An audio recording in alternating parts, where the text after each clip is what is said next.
housing market continues to slump, a record number of mortgages are now in foreclosure.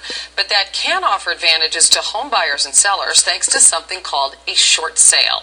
Financial advisor Ray Martin is here to explain it. Hi, Ray. Hey, Anna. Why all the foreclosures?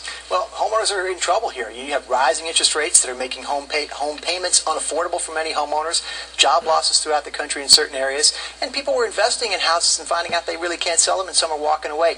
Record high level, about 250,000 mortgages are in foreclosure, and the number is rising. And this is all across the country? Well, it's not evenly spread here. It's really pronounced in areas, in local markets in California, Nevada, Arizona, and Florida, where a lot of investors bought houses thinking they'd flip them and sell them for a lot. Now they can't sell the house for what they owe, so they're walking away. In areas like Michigan and Indiana and Ohio, we had a lot of job losses, and people are just hurting, and they can't afford the payments now, and they're not making payments on their mortgages, and lenders are stepping in to foreclose. But they do have another option. That's called a short sale. What is it? If you're in a situation, your back is against the wall, you've missed 2 or more mortgage payments, and you just can't make any more here, and you don't have any financial resources, you can work out a deal with your lender where your lender agrees to let you sell the house. You sell it for less than you owe, and the lender discharges or writes off the rest of the mortgage. It's called a short sale. You haven't seen a lot of it in the past, maybe in the recession in the 90s, but now you're seeing a lot more now with lenders. And why is that better than a foreclosure? Well, from a homeowner's point of view, you're going to lose the house anyway here. It's a bad situation.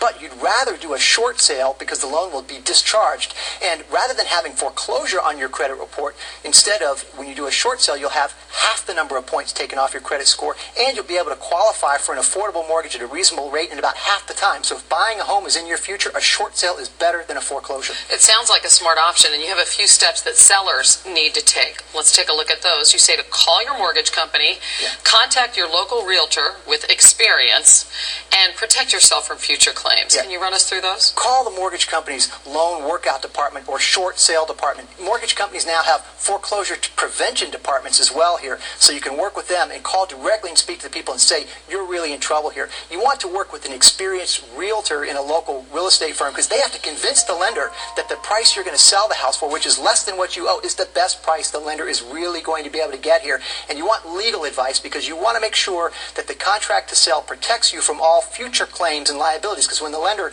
writes off the rest of the mortgage, they could come back to you for future payment. You want to make sure you're protected from that and be able to walk away here.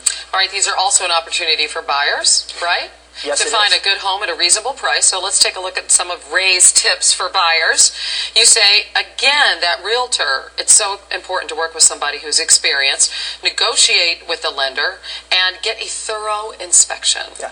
You want to contact a realtor who has experience in short sales in your local market. They can actually find the mortgages and the deeds of properties that are in foreclosure or pre-foreclosure and can help you find that out and contact the seller for you and say, look, if you're in really trouble here, I could bring a buyer to the table here. You'll have to work out with the lender. The lender is going to say, I don't want to pay the realtor's commissions. I'm not going to pay any fees for inspections. Sure. The lender's losing money here, so they're going to want you as the buyer to pay these fees. So you're going to have some negotiating with them, and they want to know they're getting the best price they can get. Are they going to bite on that? Are they going to pick up some of those fees potentially? The lenders typically won't do that. They're going to make you pay here when you're buying a short sale. But the idea here is you're getting a reasonably priced home, and the lender is writing off the unpaid loan here.